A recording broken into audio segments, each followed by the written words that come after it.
이 예배해 주신 하나님의 말씀, 신약성경 누가복음 24장 1절부터 12절까지의 말씀 보겠습니다. 신약 139쪽.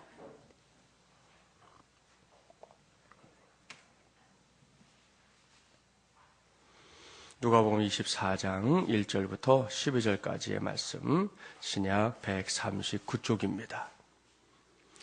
이 계시의 말씀을 봉독할 때에 살아계신 하나님의 음성 꼭 들으시기 바랍니다. 안식 후 첫날 새벽에 이 여자들이 그 준비한 향품을 가지고 무덤에 가서 돌이 무덤에서 굴려 옮겨진 것을 보고 들어가니 주 예수의 시체가 보이지 아니하더라. 이로 인하여 근심할 때에 문득 찬란한 옷을 입은 두 사람이 곁에 섰는지라. 여자들이 두려워 얼굴을 땅에 대니 두 사람이 이르되 어찌하여 살아있는 자를 죽은 자 가운데서 찾느냐. 여기 계시지 않고 살아나셨느니라. 갈릴리에 계실 때에 너희에게 어떻게 말씀하셨는지를 기억하라. 이러시기를 인자가 죄인의 손에 넘겨져 십자가에 못 박히고 제3일에 다시 살아나야 하리라 하셨느니라 한데 그들이 예수의 말씀을 기억하고 무덤에서 돌아가 이 모든 것을 11사도와 다른 모든 이에게 알리니 이 여자들은 막달라 마리아와 요한나와 야고보의 모친 마리아라. 또 그들과 함께한 다른 여자들도 이것을 사도들에게 알리니라. 사도들은 그들의 말이 허탈한 듯이 들려 믿지 아니하나 베드로는 일어나 무덤에 달려가서 구부려 들여다보니 세마포만 보이는지라. 그 된 일을 놀랍게 여기며 집으로 돌아가니라. 아멘. 오늘 이 시간에는 우리 고은이 자매 하나님 앞에 찬양 올려드리겠습니다.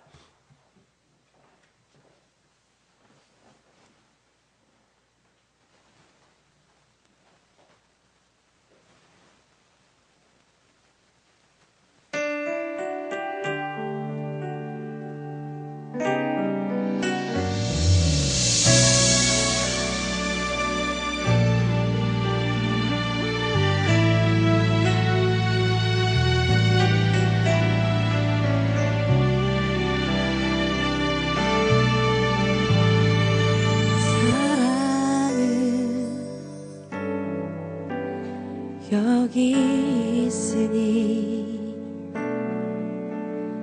사랑은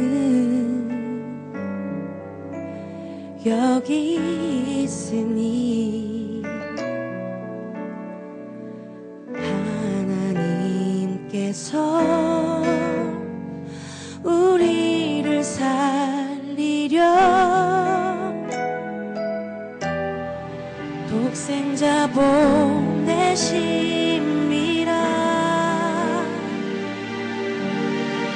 우리가 하나님을 사랑한 것이 아니요 오직 하나님이 우리를 사랑하시었네. 우리 죄를 위하여 화목제로 그 아들을 보내주셨네. 그 온전한 사랑을 이루셨네.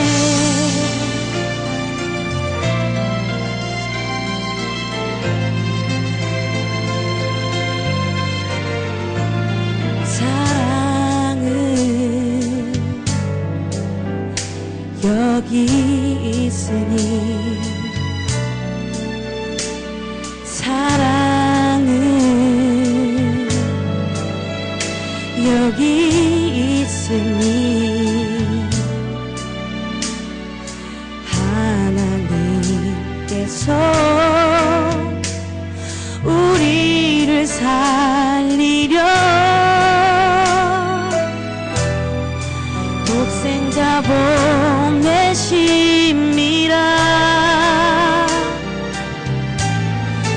우리가 하나님을 사랑한 것이 아니요 오직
것이 아니요 오직 하나님이 우리를 사랑하시었네 우리 죄를 위하여 화목제로 그 아들을 보내주셨네 그 온전한 사랑을 이루셨네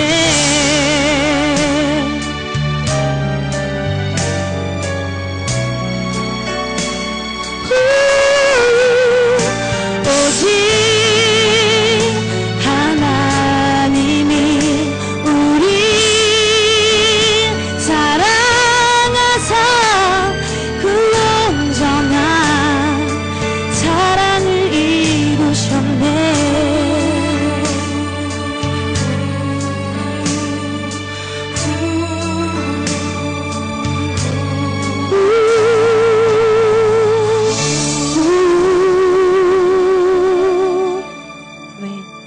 아멘. 하나님께 영광의 박수 돌립니다. 감사합니다.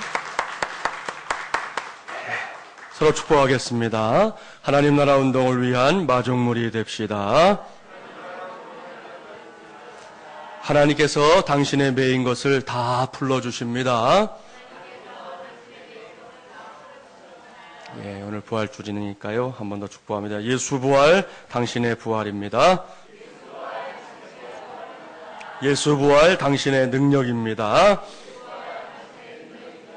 할렐루야. 예, 오늘은 2012년도 부활 주일입니다. 오늘도 저는 하나님 나라 운동을 위한 마중물이 되자라는 큰 주제하에 하나님의 말씀을 전하려고 합니다. 24번째 시간이 되었습니다. 오늘은 부활의 기적, 새벽의 기적이라는 제목으로 하나님의 말씀을 전하도록 하겠습니다. 잠시 타임머신을 타볼까요? 지금으로부터 2000년 전 지난 금요일은 이 세상이 결코 잊을 수 없는 날이었습니다. 그날은 이 땅의 구세주로 성육신 하셨던 예수 그리스도께서 십자가에 달려 돌아가신 날이기 때문입니다. 예수님은 늦은 밤부터 이른 새벽이 되기까지 겟세마네 동산에서 기도하셨습니다.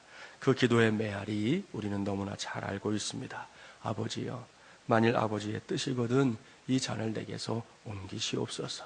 그러나 내 원대로 마시옵고 아버지의 원대로 되기를 원하나이다. 이 기도의 메아리는 겟세마네 동산 곳곳으로 울려 퍼졌습니다. 그야말로 처절한 기도였습니다. 십자가라고 하는 최악의 형틀에 자신의 몸이 매달릴 것을 아시고 몸부림치셨던 주님의 기도였습니다. 그 후에 주님은 붙잡히셨습니다. 3년 동안 한솥밥을 먹던 유다의 배신으로 주님은 군병들의 손에 붙잡히셨습니다. 그 다음에 전개된 일들은 사실 기억하기조차 끔찍하고 가슴 아픈 일들로 가득 채워져 있습니다. 그분의 몸에는 인정사정 없는 채찍질이 가해졌습니다. 갖은 모욕과 조롱이 그분을 더욱 지치게 했습니다. 죽을 때까지 그분을 따라다닐 것 같았던 제자들마저도 그분을 버리고 자기 살 길을 찾아 모두 도망치고 말았습니다. 주님은 그렇게 홀로 남았습니다. 갖은 고난을 겪으시다가 결국 골고다 언덕 위에서 십자가에 높이 달리셨습니다. 그곳에서 주님은 못에 박히셨지요. 아무 죄도 없으신 그분께서 단지 우리를 구원하시겠다는 이유 하나만으로 못에 박히신 것입니다. 또한 창에 찔리셨습니다. 그 창은 주님의 옆구리를 향해 깊숙이 들어갔습니다. 완전한 죽음이었습니다. 아리마대 사람 요셉은 십자가 위에 매달려 있었던 주님의 시신을 내려서 자신의 무덤에 장사 지냈습니다. 바로 그날 하늘이 울었습니다. 땅도 울었습니다. 해는 빛을 잃었습니다. 칠흑 같은 어두움이 온 땅을 덮었습니다. 이렇게 모든 것이 끝나는 듯 했습니다. 대부분의 사람들이 지난 3년여 동안 온 유대 땅을 떠들썩하게 만들었던 한 젊은 영웅의 죽음을 지켜보다가 각각 자기들이 갈 길로 발길을 돌렸습니다. 그런데 그곳에는 여전히 예수님의 죽음에 관심을 가진 사람들이 남아 있었습니다. 그들은 종교 지도자들입니다. 그들에게는 귀에 거슬리는 한 가지 메시지가 남아 있었습니다. 그것은 예수님께서 살아계실 때에 자신이 죽은 다음에 다시 살아나실 것을 말씀하셨다는 사실입니다. 그들이 이 말을 믿은 것은 아닙니다. 다만 그들에게는 혹시 예수님의 제자들이 어떤 일을 꾸미고 엉뚱한 소문을 퍼뜨리지는 않을까 하는 염려가 있었던 것입니다. 그들은 빌라도에게 부탁했습니다. 군병들을 보내서 예수님을 장사 지낸 그 무덤의 입구를 단단히 지켜달라고 말입니다. 그 후에야 그들은 안심하고 자기들의 집으로 돌아갔습니다. 이제 정말로 다 끝났습니다. 그렇게 예수님은 유대인들의 기억에서 단 하루 만에 잊히는 존재가 되고 말았습니다. 모두가 다 끝났다고 생각했기 때문입니다. 죽음이란 것이 다 그런 것이지요. 그들은 예수님을 잠시 자신들의 마음을 뒤흔들어 놓았던 한 사람 정도로 생각하게 되었습니다. 다음 날은 유대인의 안식일이었습니다. 유대인의 율법에 따르면 안식일에는 아무런 일도 할 수 없었습니다. 모든 사람들이 그저 자신들의 생활에만 충실할 뿐이었습니다. 이렇게 그분의 죽음과 관계없이 세상은 지극히 평범하게 돌아가고 있었습니다. 마치 아무런 일도 일어난 적이 없었던 것처럼 말입니다. 그런데 오늘 주신 말씀을 보십시오. 세상은 그렇게 생각하고 있었는지 몰라도 결코 아무런 일도 일어나지 않은 것이 아닙니다. 모든 사람들이 일상의 자리로 돌아가서 자기들이 할 일을 하고 그 자리를 지키고 있는 동안 예수님의 시신을 모셨던 그 무덤 안에서는 놀라운 사건이 벌어지고 있었습니다. 본문인 누가복음 24장 1절부터 3절까지의 말씀을 우리 관심을 가지고 함께 봉독합니다. 1절부터 3절입니다. 안식 후 첫날 새벽에 이 여자들이 그 준비한 향품을 가지고 무덤에 가서 돌이 무덤에서 굴려 옮겨진 것을 보고 들어가니 주 예수의 시체가 보이지 아니하더라. 아멘, 할렐루야. 보십시오. 잘 보십시오. 아니, 아주 똑똑히 봐야 합니다. 주님께서 누워 계셨던 무덤 안에서 아주 큰 일이 벌어졌습니다. 무슨 일이 벌어졌습니까? 마땅히 그 무덤 안에 잠자코 누워 있어야 했던 예수님의 시신이 없어진 것입니다. 이것은 상식 밖의 일이에요. 그렇지 않습니까? 이미 죽은 자가 무덤에 있어야지 도대체 어디를 갈 수 있겠습니까? 이것은 누구나 갖고 있는 사람들의 상식입니다. 그러나 이날만큼은 분명히 달랐습니다. 안식 후 첫날 예수님의 시신에 향품을 발라드리기 위해 그 무덤을 찾은 여인들은 자신들의 눈앞에 벌어져 있는 황당한 상황에 크게 놀랐습니다. 이어지는 4절 말씀을 보면 여인들이 근심하기 시작하잖아요. 도대체 주님의 시신이 어디로 간 거지? 어디서 주님의 시신을 도로 찾을 수 있을까? 혹시 로마 군병들이 시신을 옮겨버린 거 아니야? 이것이 여인들의 대화였습니다. 그리고 지나간 역사 속에는 이렇게 예수님의 시신이 없어진 것을 두고 다양한 억측이 담긴 주장들이 제기되었습니다. 간략하게 두 가지만 말씀드리려고 해요. 첫 번째는 이 도적설입니다. 이것은 예수님의 제자들이 밤에 몰래 와서 그 시신을 훔쳐갔다는 주장이에요. 그러나 이것은 어디까지나 억측입니다. 왜입니까? 예수님의 제자들이 그렇게 용감합니까? 여러분이 성경에서 보았던 예수님의 제자들이 그렇게 용감한 사람들이냐는 거예요. 수제자라고 했던 베드로마저도 자신에게 어떤 피해가 있을까 싶어서 도망쳐 버렸는데 도대체 그 누가 예수님의 무덤에 다시 나타날 수 있단 말입니까? 더군다나 마태복음 27장 62절 이하의 말씀을 보면 대제사장과 바리새인들이 빌라도에게 부탁해서 로마 군병들로 하여금 그 무덤의 입구를 철통같이 지키게 했습니다. 그런데 그 호랑이 굴에 자기 발로 들어간단 말입니까? 어림도 없는 이야기예요. 두 번째는 이 기절설이라는 주장이 있어요. 이것은 예수님께서 십자가에서 죽으신 것이 아니라 피를 너무 많이 흘려서 잠시 기절하셨다는 주장입니다. 얼른 들으면 이 이야기는 설득력이 있어 보입니다. 십자가형 자체가 피를 많이 흘려서 죽게 하는 그런 형태이기 때문입니다. 하지만 성경은 이 문제에 대해서 확실하게 NO라고 외치고 있습니다. 그 증거가 있어요. 자, 요한복음 잠깐 가볼까요? 요한복음 19장 34절 신약 182쪽.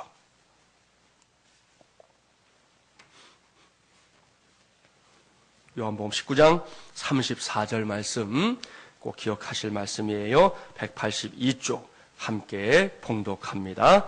그중 한 군인이 창으로 옆구리를 찌르니 곧 피와 물이 나오더라. 아멘. 이 말씀을 꼭 기억하십시오. 이 말씀은 기절설을 결코 인정할 수 없는 완벽한 증거입니다. 잊지 마십시오. 예수님의 죽음은 십자가 형틀에서 피를 많이 흘린 것의 결과만이 아닙니다. 그분의 옆구리는 창에 찔렸습니다. 그러니 창에 찔린 사람이 살 수 있겠습니까? 그 결과가 무엇입니까? 피와 물이 그 창을 따라 흘러내렸다고 오늘 성경은 기록하고 있습니다. 기회가 되면 여러분의 손가락 집에 가서 바늘로 한번 이렇게 찔러보세요. 거기서 뭐가 나옵니까? 피가 나와요.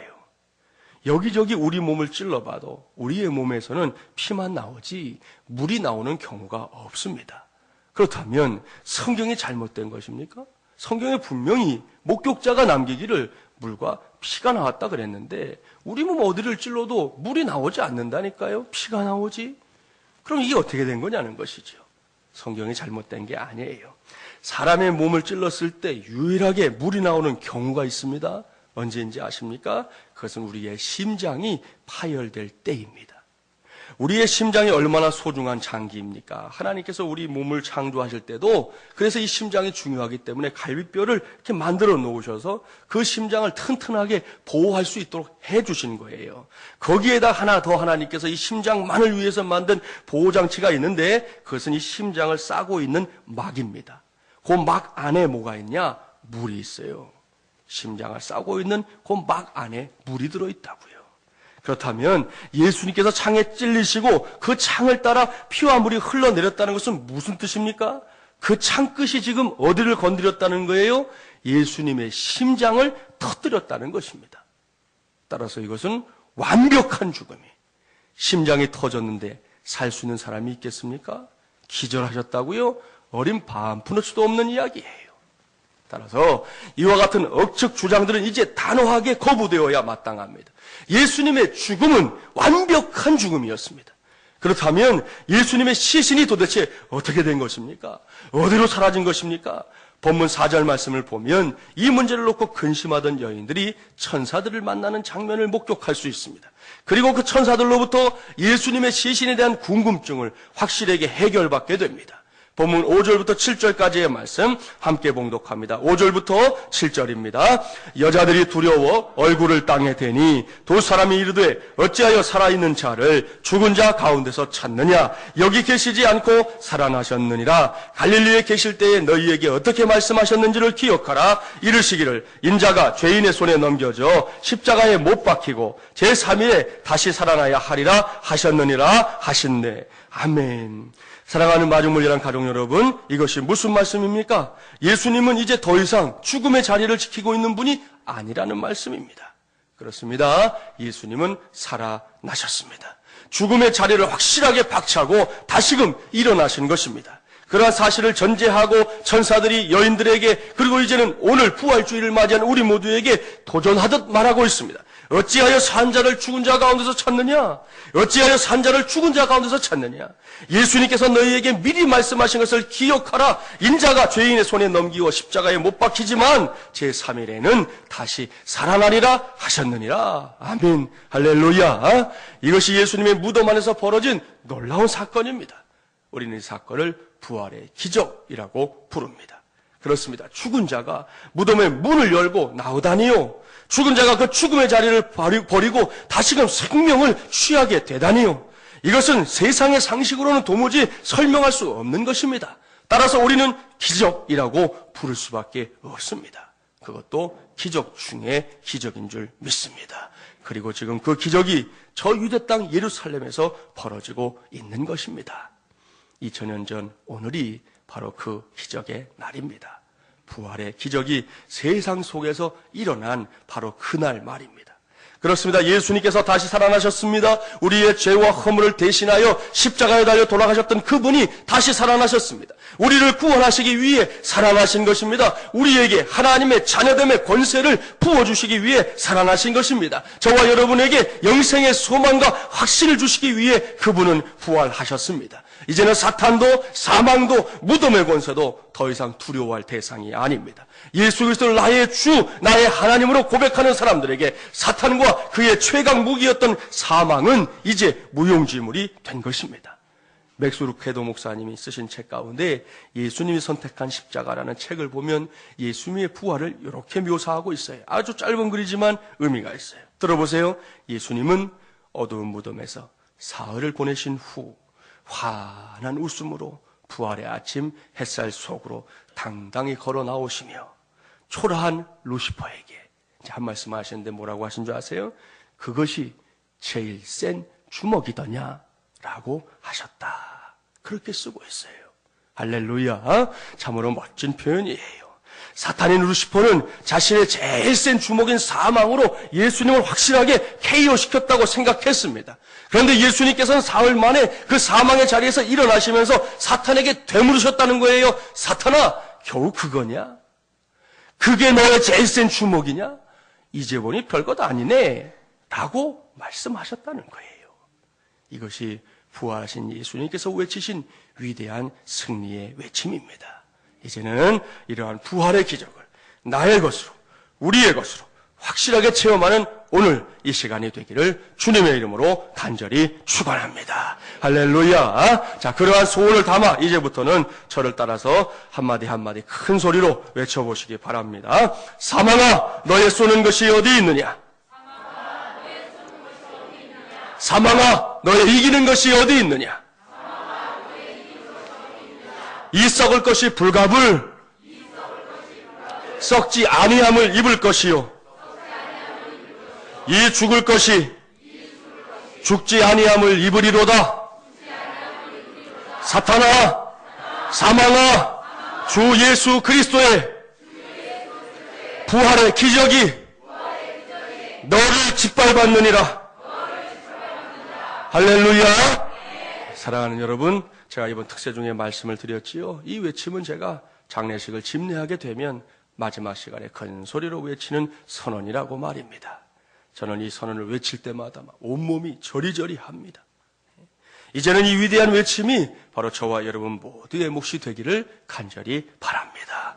우리가 이러한 외침과 확신이 있는 믿음을 가지고 살게 되면 우리 역시 이 시대 속에서 새로운 기적의 주인공들이 될 수 있기 때문입니다. 그렇습니다. 부활의 기적을 믿으십시오. 믿어도 아주 굳건하게 믿어야 합니다. 흔들리지 않는 믿음으로 붙잡아야 합니다. 그래야 할 때 저와 여러분의 삶, 가정, 직장과 그 밖의 삶의 자리에서도 부활의 기적이 계속해서 일어나게 될 줄 믿습니다. 그러한 믿음의 고백을 단단히 붙잡고 제가 지난 금요일 새벽에 가르쳐드린 귀한 찬송을 함께 불러보려고 합니다. 주의 손에 나의 손을 포개고라는 찬송인데요. 오늘 이 시간에 가사 하나하나를 생각하면 우리의 또 다른 고백이 될 거라고 생각합니다. 우리 함께 찬양해 보겠습니다.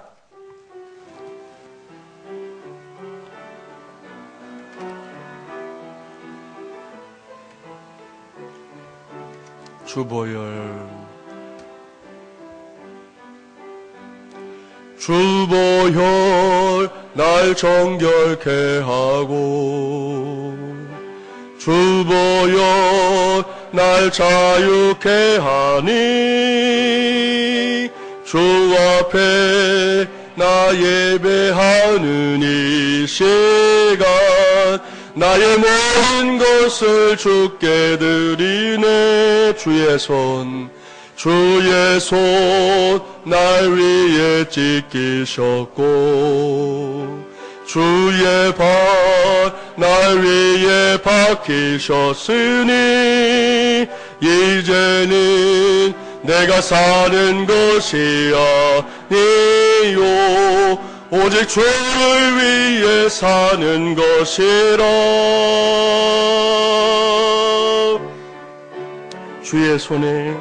주의 손에 나의 손을 포개고 또 주의 발에 나의 발을 포개요.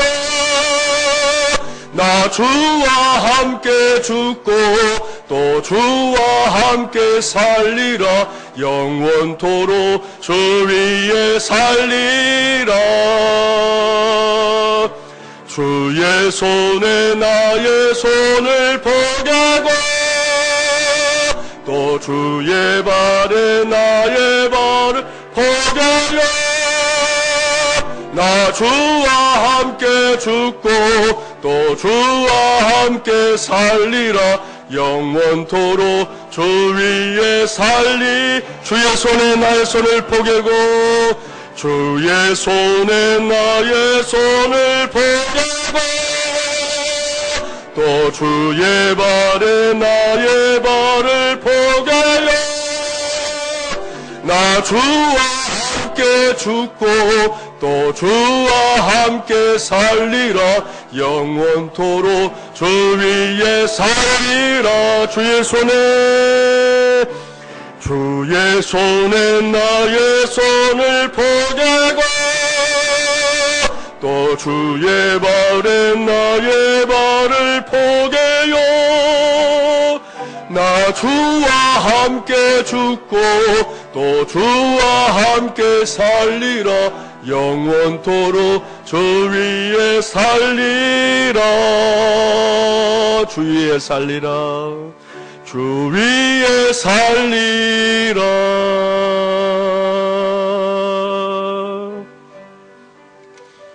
할렐루야.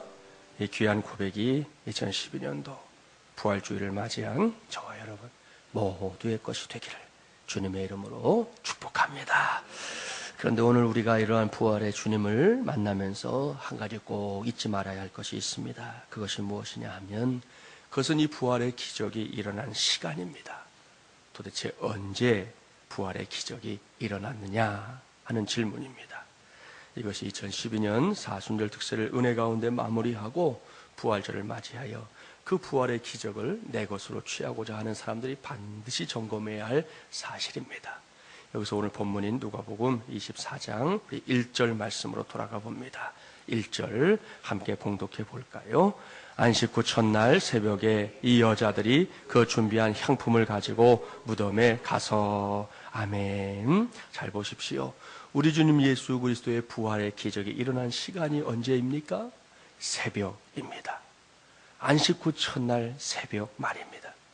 여기서 새벽이라고 번역된 헬라어는 오르스로스라는 단어인데요. 이것은 이제 일출 혹은 이른 아침, 또 우리말 그대로 새벽 등등으로 번역되는 단어입니다.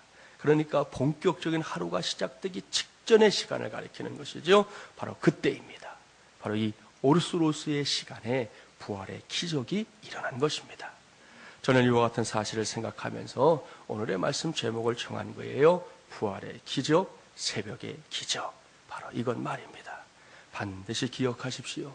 예수 그리스도께서 세상 그 누구도 넘볼 수 없었던 죄와 사망의 권세를 한 손으로 꺾어버리시고 그 죽음의 자리에서 일어나신 부활의 기적, 그 기적은 다름 아닌 새벽의 기적이었습니다.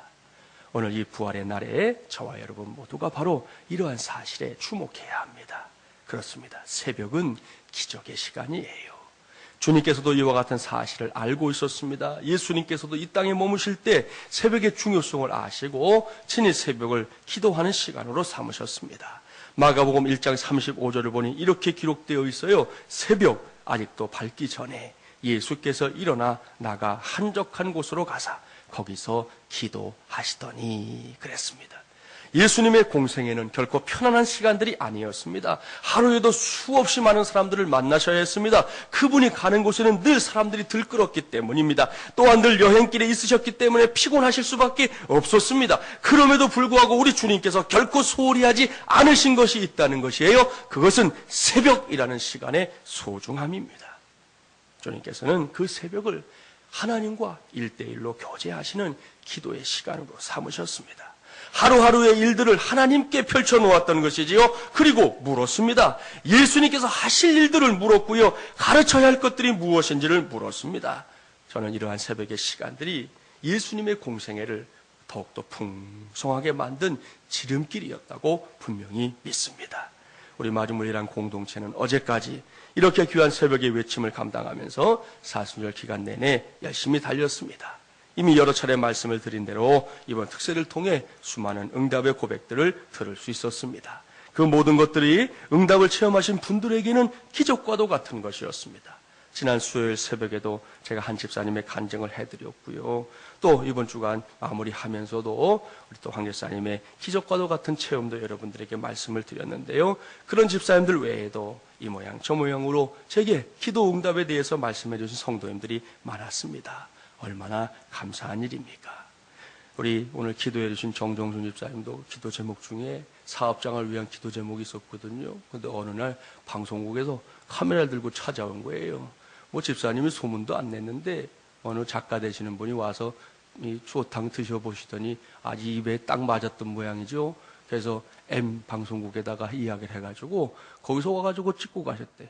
나중에 보니까 본인 얼굴은 안 나고 손만 나와서 조금 섭섭하셨다고는 하는데, 아무튼 방아다리 추어탕이 방송을 탔어요. 이번에 기도 카드에 내신 기도 제목 중에 하나였는데 또 하나님이 또 그렇게 역사해 주시더라고요.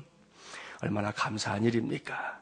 우리 교회 홈페이지에 올라와 있는 글 가운데 하나도 그 놀라운 기도 응답의 역사를 직접적으로 간증하는 내용을 담고 있어요. 이 글을 이 시간에 제가 특별히 소개하는 것은 오늘 이 글에 등장하는 주인공께서 우리 교회에 출석하실 것이기 때문이에요. 이 글은 따님이신 집사님의 고백입니다. 이런 내용의 글이 우리 홈페이지에 있어요. 아이고, 나는 웬 잘생긴 청년인가 했네요. 아이고, 목사님.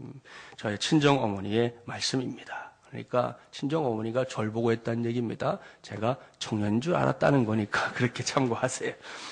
오늘은 여러분들께서 마음 모아 중보해 주시는 저의 친정아버지의 항암 10차 치료 날입니다. 멀리 있다는 이유로 아침에 전화만 드렸습니다.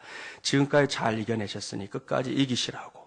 그리고는 흐르는 눈물 때문에 얼른 전화를 끊었습니다. 오후에 구역 예배를 끝내고 와서 피검사 후 치료하시나 해서 전화를 드렸더니 야야 서울에서 김 목사님 오셨다 난리가 나셨습니다.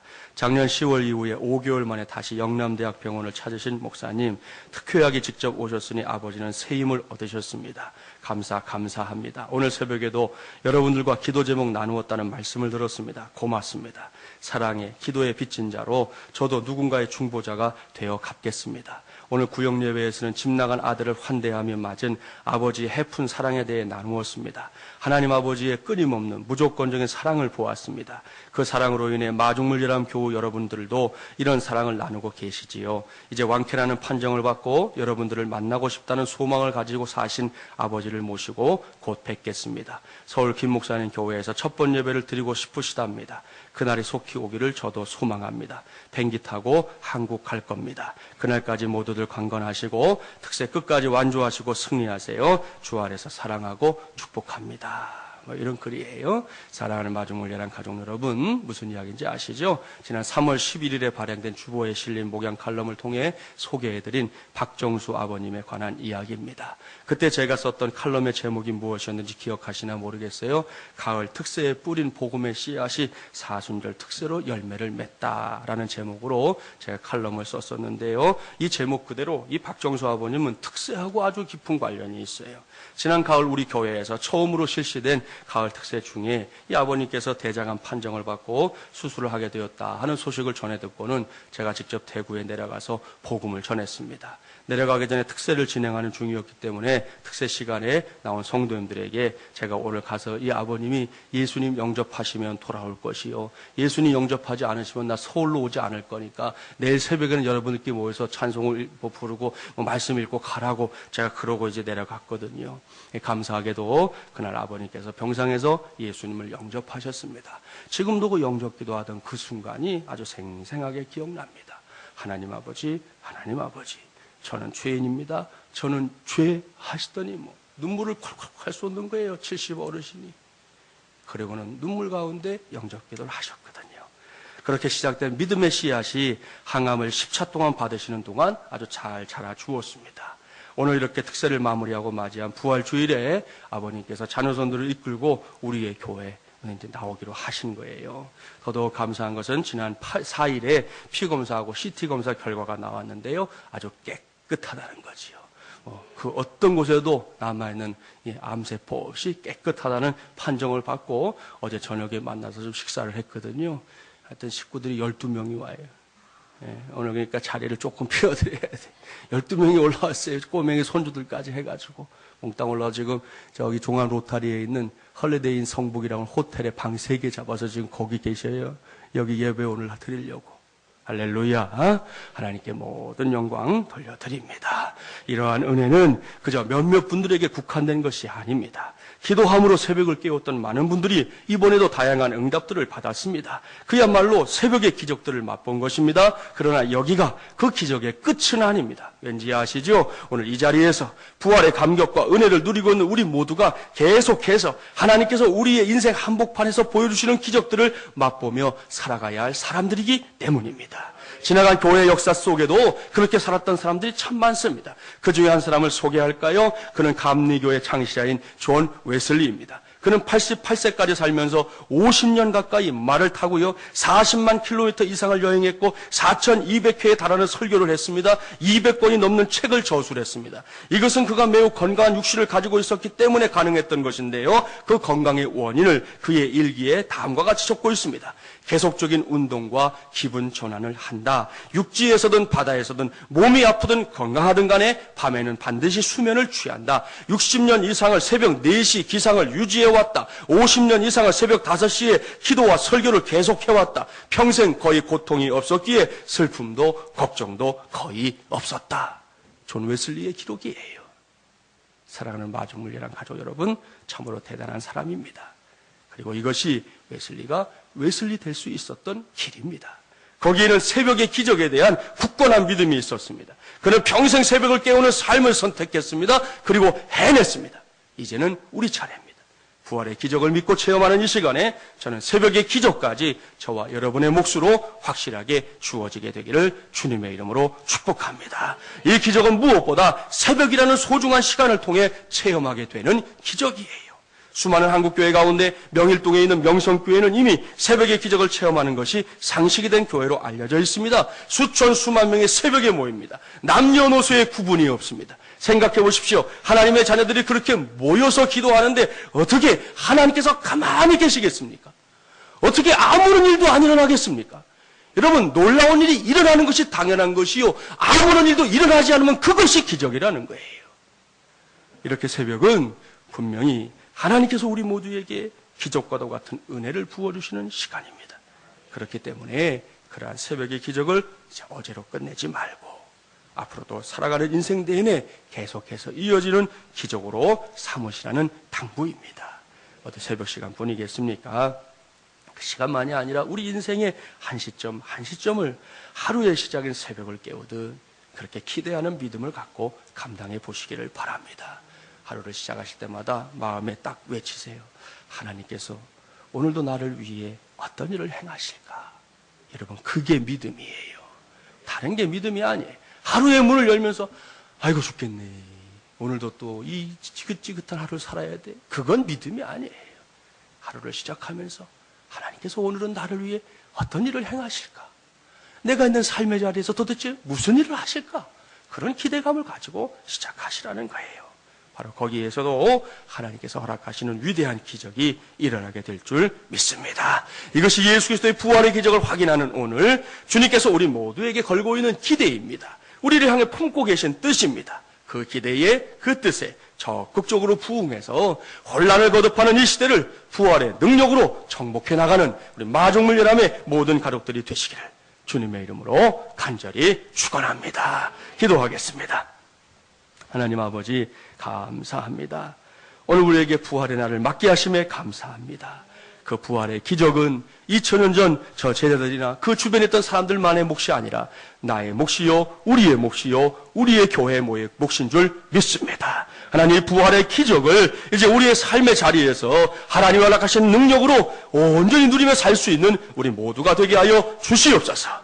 어려운 시절입니다. 단식하는 사람 많습니다. 하나님 아버지, 그 가운데 우리를 두렵게 하는 일들도 세상에서는 곳곳에서 일어나고 있습니다. 그러나 하나님 아버지, 우리는 오늘 분명한 다짐을 갖게 하여 주시옵소서. 사탄도 사망도 결단코 우리를 어찌할 수 없음을 믿게 하여 주시옵시고, 그 부활의 권능으로 이 험한 세상도 승리하며 살게 하여 주시옵소서.